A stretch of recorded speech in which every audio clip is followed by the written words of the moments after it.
Assalamualaikum guys. We are trying to analyze again about the issue of ownership risk taking that have been overlooked by Sharia advisory, and that has caused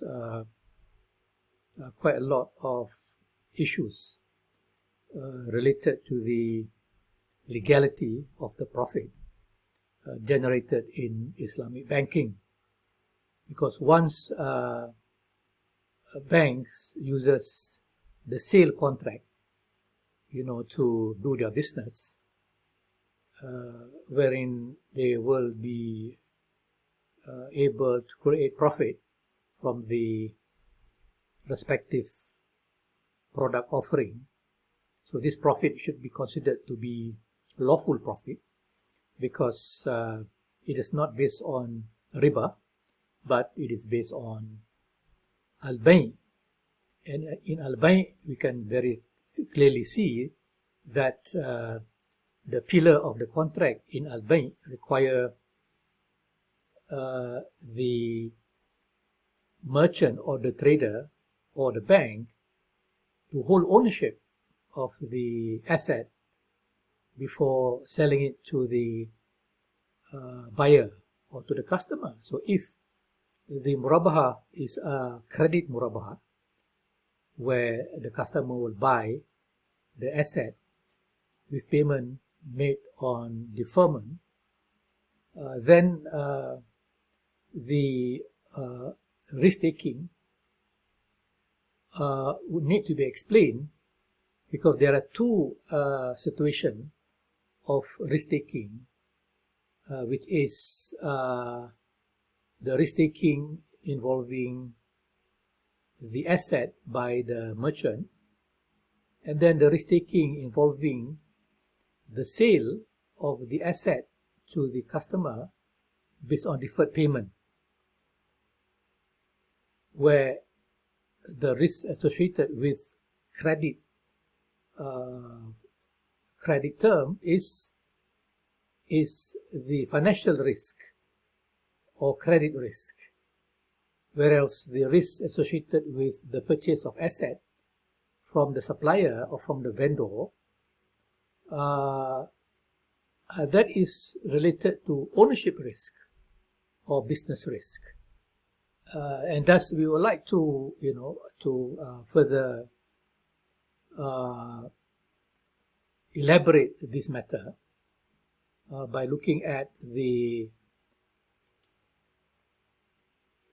murabaha financing that occur in two stages. As you have seen here, that the murabaha financing can be murabaha financing by purchase order, so meaning that it is a murabaha that has been undertaken by virtue of a purchase order.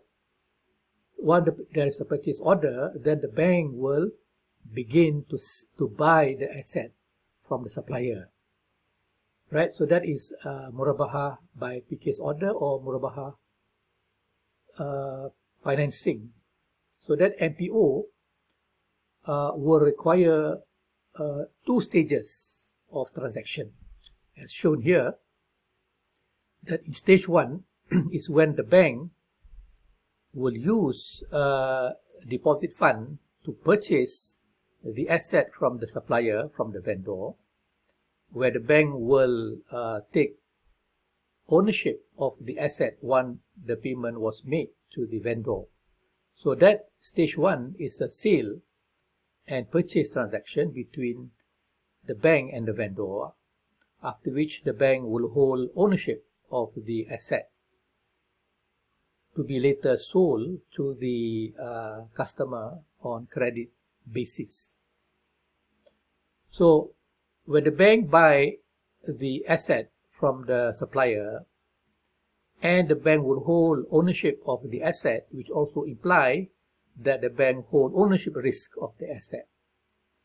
So here, once the bank put the asset on their book, then it will spell a danger, because as we have discussed earlier, that this asset may decline in value due to the market forces, due to obsolescence, due to the forces of demand and supply, that there is a possibility that the price of the asset may go down, and this can be a loss to the bank. So that is why the capital charge on that exposure is very high, and that will be 15% multiplied by the asset value.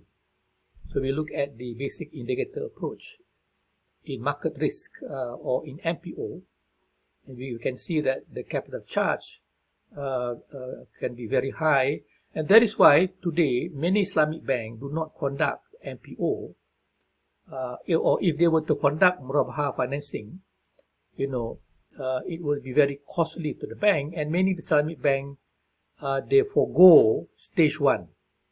They don't actually purchase the asset from the supplier, as I said, due to the high capital charges. And you will see that due to the high asset risk and high capital charges, many Islamic banks do not do stage 1. They resorted to many other options where this ownership risk can be eliminated, and that is through bay'at-ina, through tawarruk, and that of course will go against the contract of sale, because in the contract of sale, the trader or the bank is required to hold ownership risk, by virtue of the legal maxim, al-ghorm bi-ghunni, right? Profit come with loss. And you can see that in stage 2 is where, when many banks do not go into stage 1 due to the danger of loss and the high capital charges accorded by the regulator, so most of the murabaha financing are involving stage 2, where the bank, sell the asset to the customer, and the bank faces financial risk. Just like when the bank make a loan to the customer, the bank will face financial risk, which is credit, market, and operational risk. The same apply in Islamic banking. When the bank uses tawarruk and bay'at-ina, when the bank extend that kind of financing, then the risk associated with this product of ina and tawarruk is financial risk, comprising of credit, market, liquidity, and operational risk, right? So by using this contentious contract that have eliminated ownership risk, we will see that Islamic finance or Islamic banking product are still will be taking financial risk. So meaning that we are not saying that Islamic bank is rejecting risk taking. Indeed, they are taking financial risk, but this financial risk taking is very similar to that in conventional banking, where in conventional banking when the loan is supported with collateral, then the danger to the loan will be lower, and therefore the finance charge will be lower as well.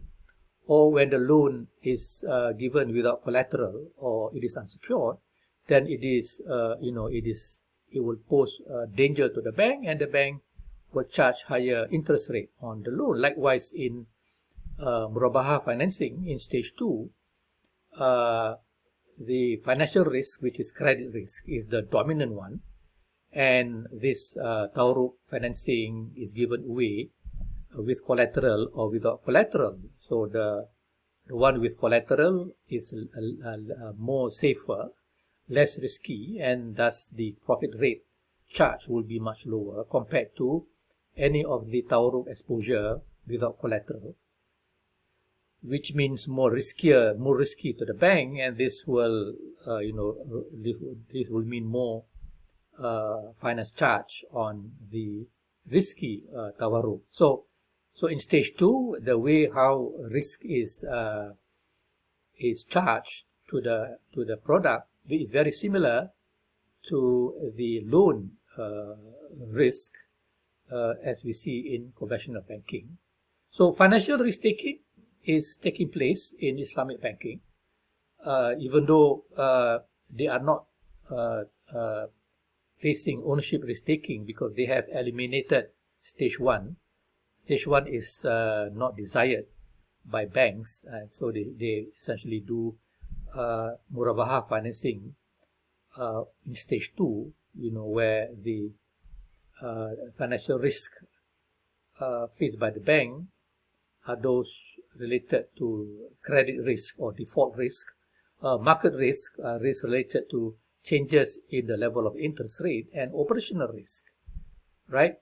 So we are not denying that Islamic banking do not take any risk. They do take risk, but these risks are financial risk, similar to the financial risk carried by the conventional bank, which we will be discussing a bit later in the next video. Guys, thank you very much for your time. I'll see you again. Assalamualaikum warahmatullahi.